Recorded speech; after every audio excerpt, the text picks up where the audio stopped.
మహారాష్ట్రకు చెందిన శివసేన ఎమ్మెల్యే సంజయ్ గైక్వాడ్ రాహుల్ గాంధీ నాలుక కోసిన వారికి 11 లక్షలు బహుమానం ఇస్తామని మాట్లాడడంపై ఆగ్రహించిన ఎల్బీ నగర్ యూత్ కాంగ్రెస్ నాయకుడు జక్కిడి శివచరణ్ రెడ్డి ఆధ్వర్యంలో ఎల్బీ నగర్ చౌరస్తా వద్ద ఎమ్మెల్యే సంజయ్ గైక్వాడ్ దిష్టిబొమ్మ దహనం చేశారు। ఈ సందర్భంగా మన్సూరాబాద్ డివిజన్ అధ్యక్షుడు బుడ్డా సత్యనారాయణ మాట్లాడుతూ ఒక ఎమ్మెల్యే అన్న ఇంగిత జ్ఞానం లేకుండా రాహుల్ గాంధీపై అనుచిత వ్యాఖ్యలు చేసిన సంజయ్ గైక్వాడ్ పై వెంటనే చర్యలు తీసుకోవాలని డిమాండ్ చేశారు। కాబోయే భావి భారత ప్రధాని రాహుల్ గాంధీ అని అలాంటి వ్యక్తిపై వ్యాఖ్యలు చేసి సమాజంలో విద్వేషాన్ని రెచ్చగొడుతున్నారని ఆరోపించారు।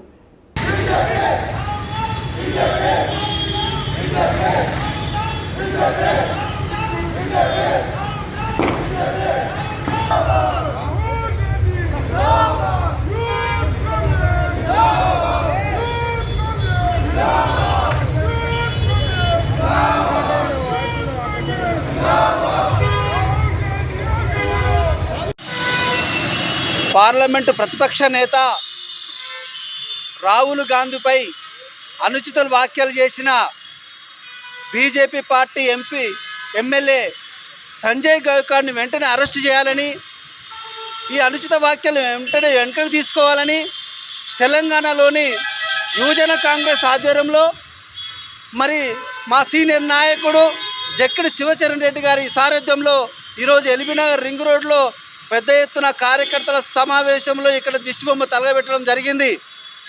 ఈ సందర్భంగా బీజేపీ ఎమ్మెల్యేలకు ఒకటే వార్నింగ్ ఇస్తూ ఉన్నాం, మీరు మాట్లాడుతున్న భాష ఏదైతుందో వెంటనే వెనక్కి తీసుకుపోవాలి।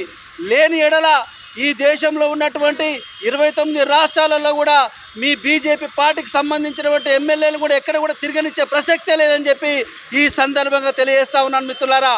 మరి ఈరోజు చూసినట్టయితే ఈ దేశంలో ఒక యువ నాయకుడు రాహుల్ గాంధీ గారు ఈ దేశానికి దిక్సూచి అని చెప్పి మీరందరూ మర్చిపోతూ ఉన్నారు। బిడ్డ, రేపు రాబోయేది మా రాహుల్ గాంధీ గారు ఈ దేశ ప్రధాని కాబోతూ ఉన్నారు। మీ ఆటలు ఇక సాగాయి, ఇక్కడ జాగ్రత్త పడపోతే ఖచ్చితంగా మిమ్మల్ని అరెస్ట్ చేసేదాకా మేము వదిలిపెట్టమని చెప్పి కూడా ఈ సందర్భంగా తెలియజేసుకుంటూ నాకు ఈ అవకాశం ఇచ్చిన మీడియా మిత్రులకు ధన్యవాదాలు తెలియజేసుకుంటా మిత్రులారా। జై కాంగ్రెస్, జై కాంగ్రెస్।